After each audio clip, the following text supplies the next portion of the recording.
तेलंगाना के कांग्रेस नेताओं ने करीब 3 घंटे तक राहुल गांधी के साथ उनके आवास पर मुलाकात की और उस मुलाकात का क्या परिणाम रहा ये जानते हैं रेवंत रेड्डी से, जो कि तेलंगाना कांग्रेस चीफ है। 3 घंटे की मुलाकात के बाद क्या क्या परिणाम और किन बातों पर चर्चा हुई? मतलब 3 घंटे के बीच में कांग्रेस पार्टी आंध्र प्रदेश में तकलीफ उठा के केंद्र में सरकार खो के तेलंगाना प्रदेश हम बनवाए। सोनिया जी ब्लेसिंग के कांग्रेस तेलंगाना दिया हुआ है। मतलब वहाँ पर चुनाव में कांग्रेस को जितना मदद मिलना था वो मदद नहीं मिला हुआ। उसके बारे में भी पोस्टमार्टम हुआ था और आगे कैसे कांग्रेस पार्टी का आंदोलन लेकर जाना है और लीडरों को कैसे जोड़कर साथ में लेकर जाना है। और केसीआर जी ने कांग्रेस पार्टी से जोड़ने वाले हैं, नहीं तो थर्ड फ्रंट या फेडरल फ्रंट या something is creating some nuisance in public minds. तो वो सब सारे राहुल जी से चर्चा हुआ है। राहुल जी ने हमको क्लियर खुल्लम खुला बोल दिए टीआरएस और एमआईएम के साथ जोड़ने का सवाल ही नहीं है, वो दोनों को तोड़ने का है।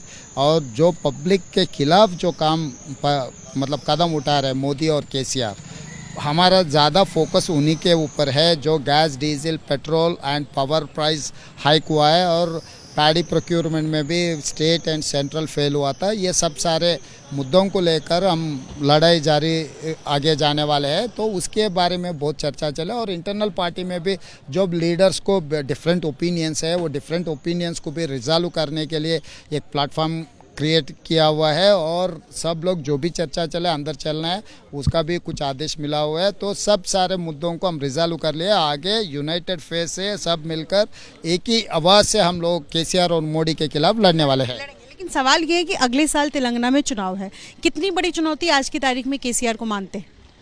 तो मैं ये कहना है कि अभी ये I wanted to tell you one experience.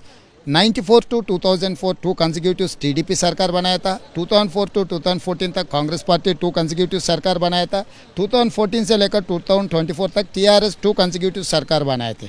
अभी सरकार चल रहा है, इसका मतलब अभी टीआरएस का जो मौका है वो ख़त्म हो गया।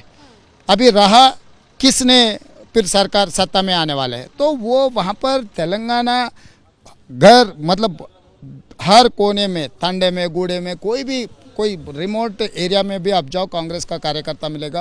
कांग्रेस को सिंपैथी है, सोनिया जी का नाम सबको पता है, कांग्रेस पार्टी ने तेलंगाना दिया हुआ है, सब लोगों को पता है। इसीलिए हम लोग सबको जमा कर लेके जो मैनिपुलेटिव पॉलिटिक्स है केसीआर के, उसको तोड़ने के लिए हम लोग सब लोग इकट्ठा होकर लड़ने का है। तो उसका राय लिया हुआ है, हमको संदेश मिला हुआ है, हमको डायरेक्शन मिला हुआ है राहुल जी से। उनके संदेश और उनका डायरेक्शन के उनके नेतृत्व में हम लोग आंदोलन और टीआरएस के खिलाफ हम लड़ने वाले हैं, सरकार बनाने वाले हैं।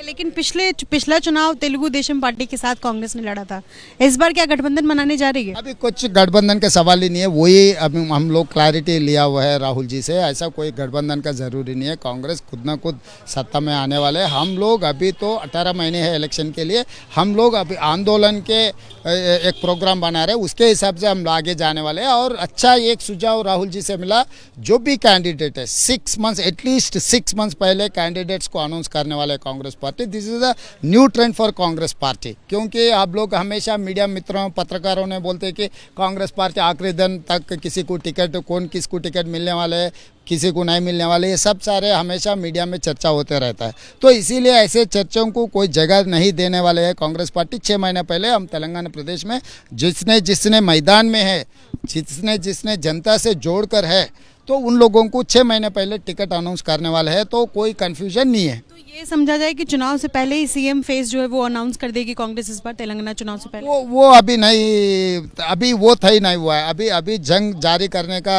तय हुआ है और क्या असेंबली कैंडिडेटों का 6 महीने पहले लिस्ट रिलीज करने का तय हुआ है। अब जो सवाल उठाया हमको तो वहाँ पर चर्चा न हुए, जब कैंडिडेट अनाउंस होगा ना तब ये मुद्दा भी हम लेकर राहुल जी से चर्चा करेगा, आपको समाधान तब देंगे। आपने कहा कि हर 3 महीने पर आप लोगों ने रिक्वेस्ट किया है कि राहुल गांधी तेलंगाना जाए और फिर पार्टी के तमाम नेताओं से और जो स्थिति है वो ग्राउंड रिपोर्ट वो तैयार करें। हाँ, हम लोग राहुल जी से ये महीना में अप्रैल लास्ट को आने के लिए बुलाया था किसान आंदोलन में, वो आने के लिए तैयार हुआ।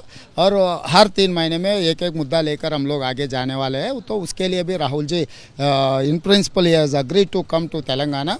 तो राहुल जी को हम साथ में लेकर जाएगा तेलंगाना में, क्योंकि तेलंगाना बनाए Congress party, they have their own attachment with Telangana people and land of Telangana. तो राहुल जी बहुत keen to attend address Telangana people. तो राहुल जी तैयार है. हम मैदान में तैयार करने का एक बाकी है. हम लोग आगे जाएगा. चलिए, शुक्रिया बातचीत करने के लिए. Thank you. रेवंत रेड्डी है, कांग्रेस के तेलंगाना प्रमुख है, लेकिन इनका कहना है कि हर 3 महीने पर राहुल गांधी से इन लोगों ने रिक्वेस्ट की है कि वो वहां जाए तेलंगाना. लेकिन आपको बता दें कि पिछले तेलंगाना विधानसभा चुनाव में तेलुगु देशम पार्टी के साथ कांग्रेस ने चुनाव लड़ा था. हालांकि कांग्रेस वहां चुनाव हार गई थी और केसीआई यानी के चंद्रशेखर राव मुख्यमंत्री बने थे. लेकिन इस बार टीडीपी के साथ गठबंधन बनाने की कोई योजना नहीं है, ऐसा उन्होंने साफ कहा है रेवंत रेड्डी ने. लेकिन सबसे बड़ी बात यह है कि अगले साल वहां चुनाव है और चुनाव से ठीक पहले तेलंगाना के तमाम जो कांग्रेस नेता हैं उनका राहुल गांधी से मिलना. और इसके अलावा एक बात संदेश जो उन्होंने साफ किया है कि ना तो केसीआर के साथ मिलकर चुनाव लड़ेंगे ना ही बीजेपी के साथ. यानी इस बार अकेले अपने कंधों पर कांग्रेस तेलंगाना में चुनाव लड़ने जा रही है. अपने सहयोगी जितेंद्र के साथ निधिश्री, एबीपी न्यूज़, दिल्ली.